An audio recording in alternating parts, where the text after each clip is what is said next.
Joining us now on Top Story in our Spotlight interview is Doug Ford, the Premier of Ontario, who has staunchly opposed Trump's tariffs and promised to cut off electricity flowing from Canada if they are not permanently rescinded. Today, Ford announcing 25% tariffs on Canadian electricity flowing to New York, Minnesota, and Michigan, raising energy costs for the average home in affected areas by nearly $70 a month. And you know energy prices are already sky high. Premier Ford joins us now. We thank you so much for being here on Top Story. Premier Ford, I'm going to ask you a question sort of out of the blue. Why do you think President Trump picked a fight with Canada?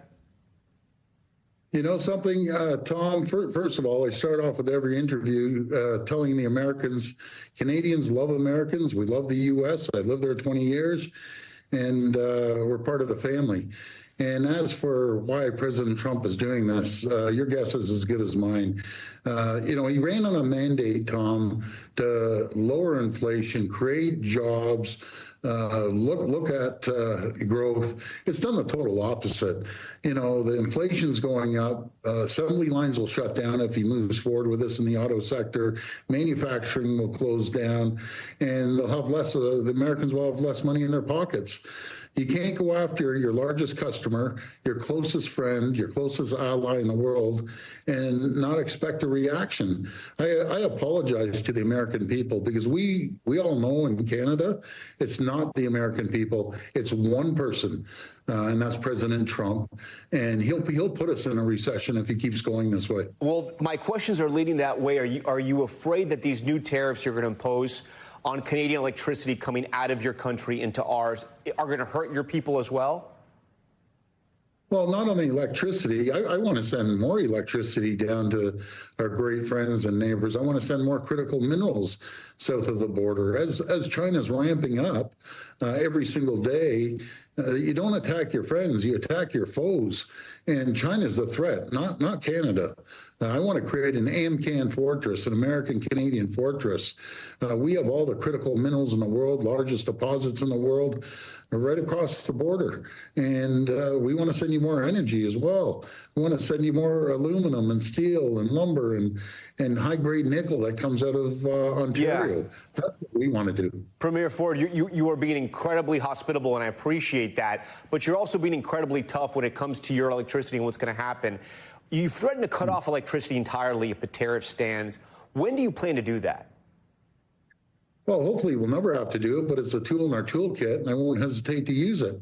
As President Trump is attacking Canadian families and jobs and businesses, taking food off their table, which there's no reason to. I always say, Tom, especially the auto sector, it's been around since the 1960s.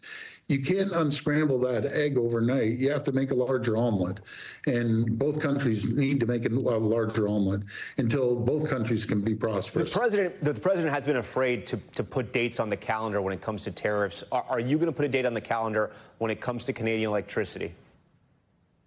No, we're going to negotiate through strength. We'll see what the president does. He seems to change his mind every single day.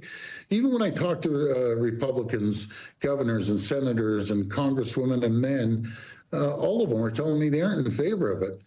Behind closed doors, they need to get out and speak out, because it's going to hurt their communities. It's going to not only hurt red states, it'll hurt blue states, it'll hurt every state in the U.S.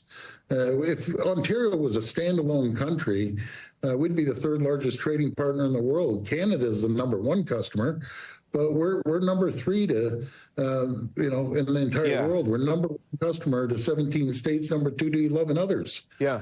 Premier, I do want to ask you, the big news here in the United States today, as I'm sure you know, is the stock market just on a downward spiral, fears of a recession. Do you think Canada is going to hit a recession before the U.S.?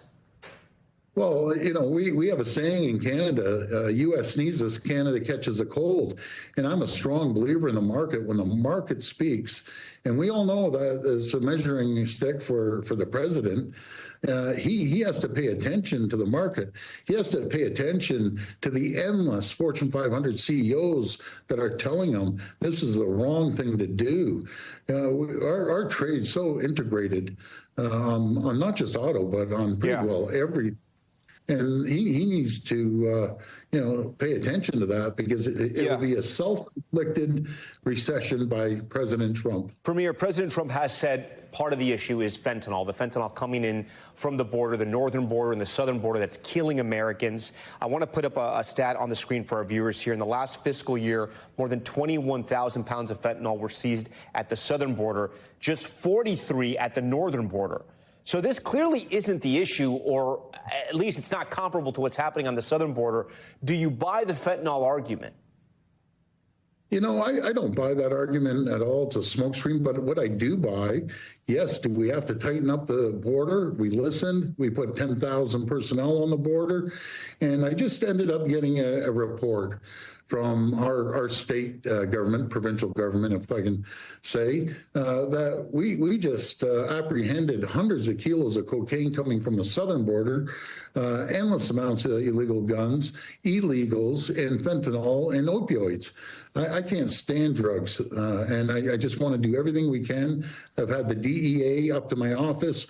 We've talked to the U.S. Border Patrol, Canadian Border Patrol, federal and state police on both sides of the border. It's a shared border. So, yes, do we have to stop the flow of drugs? 100%.